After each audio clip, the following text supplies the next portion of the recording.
Comment dito, what if mag-away kayo? Ang mga nag-aaway, para na sa mga tao nagmamaganda yan. Totoong maganda, hindi kailangan awayan ng best. Siyempre matatakot kang masira yung face mo. Diba? May mga magaganda sa labas ha? Nakikipagsampalan ba yan? Nakikipagsabunutan ba yan? Nakikipagsuntukan ba yan? Diba? Hello! Alam mo, kaya ako gumaganyan sa camera kasi hindi ako natatakot makita yung flaws ko. Gusto niya makita flaws ko, goal. Kere.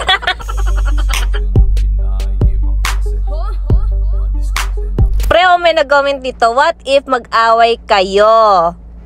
Oh, pre. Ang mga nag-aaway, para na sa mga tao nagmamaganda yan.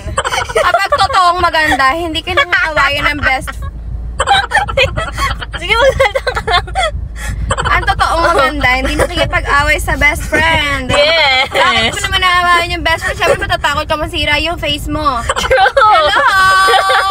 Hello! Isipin mo. Isipin mo ha. Diba? Sige, mag-explain ka lang kasi. Kasing Sige. Isipin mo. May mga magaganda sa labas ha? Nakikipagsampalan ba yan? Nakikipagsabunutan ba yan? Nakikipagsuntukan ba yan? Nakikipagsuntukan ba yan? Diba? Hello! Kainis yung mga ganyan. Alam mo, kaya ako gumaganyan sa camera kasi hindi ako natatakot makita yung flaws ko. Gusto niya makita flaws ko, goal. Kere. Gusto niya makita flaws ko, goal. Kere. Hello! Hindi ako makikipag-away sa best friend ko. First of all, 10 years na kaming mag-best friend. More than 10 years na kaming mag-best friend. More than 10 years na kaming maganda. At the same time, hello, Diyos ko, more than 10 years na mag-best friend, mag-away pa ba kami? Ngayon pa ako. Kailang ang dami ko na sikretong nasabi sa kanya. True. Oh my God. Ang ganda mo. Oh my God. Ang ganda mo, pre. Of course. Diba, oh. Isa pa, post. Oh, ha? Pag may lalaki.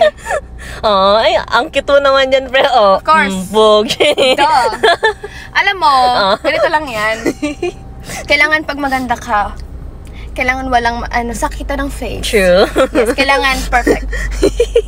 Perfect! Duh! Ano ba?